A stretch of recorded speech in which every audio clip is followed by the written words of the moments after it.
Hello, Philip's my name, and I work on the veterinary services team at VetCheck. Today I'm going to run through the hospital workflow with you. The two aspects of the hospital workflow that we'll be working on are creating hospital charts and also looking at our hospital whiteboard. Now, if you are using an integrated practice management system, you'll simply launch VetCheck the same way you would whilst using our forms or our charts. If using a non-integrated platform, just access VetCheck via our homepage. Once you are on the VetCheck homepage, go to the Vet Forms. Now we can scroll down and select our hospital chart. If we're using an integrated practice management software or our importer tool, these details will be pre-filled. If not, we can enter those manually.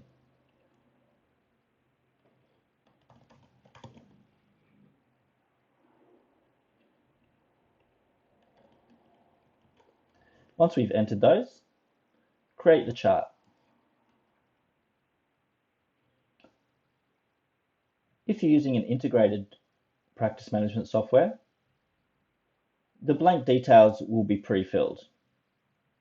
If not, enter any details that you like. And don't forget to put in the patient's weight, because that will be important when entering medications.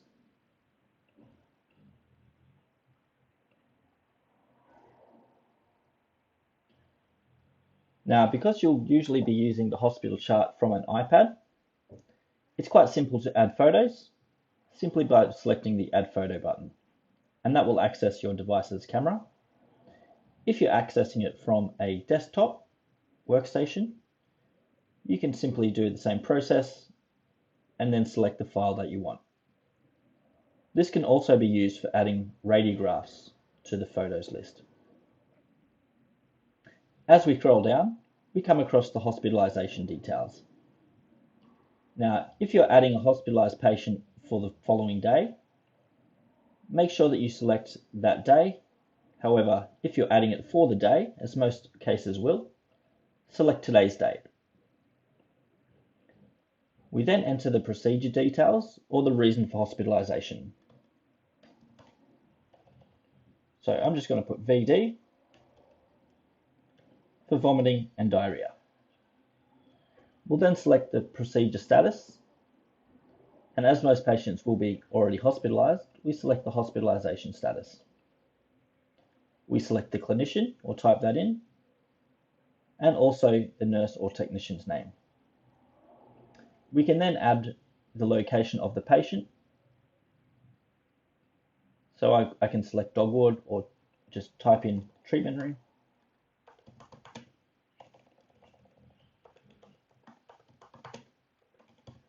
And this will be all added on the whiteboard.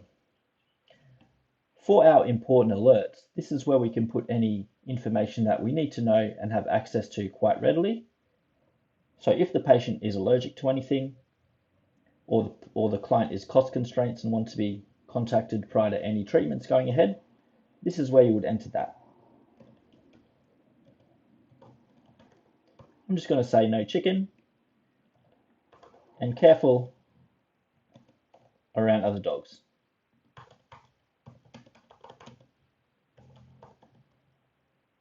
As we scroll down, we can see we have our hospital chart, activities, administration communications, as well as tasks and treatments required for that patient, and our medication list. We also have a section for comments, and this is where I would be entering details such as handover notes. I'll scroll back up to the top, and as you can see, we've got a nice blank chart. As we want to add treatments to the chart, we can select Add Action, and then we can add the treatments when they are due. Now, as we can see, we have a 12-hour window here, and if we want to go forward another 12, we can scroll forward, making it a 24-hour chart. I'll go back to the time now, and it's 2 p.m. where I am. So we can see we have 2 p.m., 3 p.m., 4 p.m. and 5 p.m. all highlighted. This will be reflected on our whiteboard. What we can do is select the treatments that we want, along with the times that we want these to occur. When the treatments have been not completed, they are orange, and once they are completed, they go to purple. It's nice and easy to just highlight when these need to occur.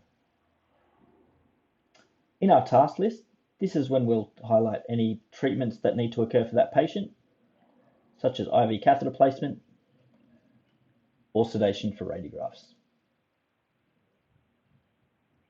Obviously, we can enter in anything we want for the treatments and tasks, and then the times required for that. If we are happy with this, we can actually save this as a template, simply by clicking the 3 buttons here,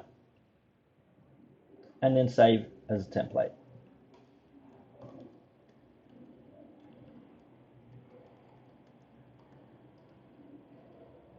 Give the template a name and save it. And anytime you want to use the template, simply select the template as we go. With our medications, we just need to select the plus button and the medication required and add to our task list.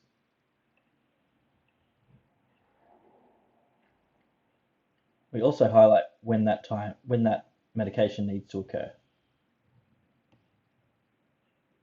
When you're happy with your template or your treatment chart, simply select the Add Action off. And now this chart is live, and we can go through and complete our treatments. When adding treatments, simply select the box required or the treatment required and enter in your values.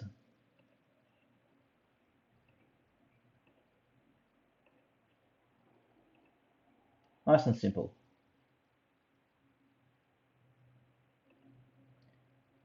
When entering a treatment type, best to just put your initials in there, indicating that that was completed by you, and that makes it a bit more accountable for the team. If you want to add any additional comments, do that in this section here. It's always good to put the time in that you perform the treatment as well.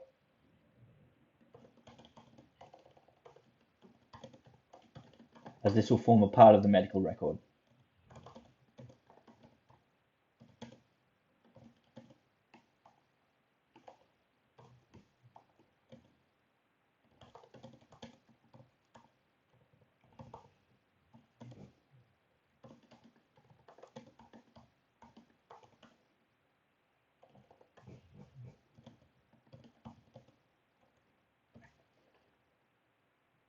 And that way, everyone can see what has occurred for our patient. Once we've entered the data, select Save, and then that information has been saved. Now, if you're using an integrated practice management software, at that point of saving, this chart will then be populated on your practice management software, and you can access it from your practice management software from any of the computer workstations or another device. Always remember to save as you go. Now, if I close the treatment chart, I can see all of the patients in our active patients list, and I've selected the hospital patients here.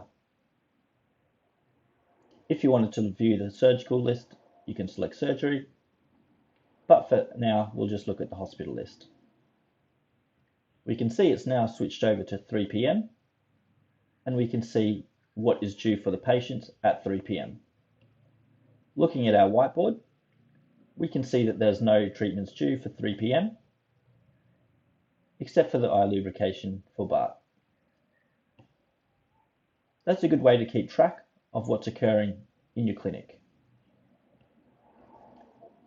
When it comes to the patient to be discharged, make sure that you're happy with all of the data that's been entered, and then simply select Submit. Once this has been submitted, you won't be able to make any changes to the chart, so just make sure that they're being completed before you submit. If you're using an integrated practice management software, this will be in the attachment section. If not, you'll be emailed a copy. This can then be added to the attachments for that patient. We can also see that the patient has been discharged from our hospital list. Thank you for your time, and if you've got any further questions, don't hesitate to reach out.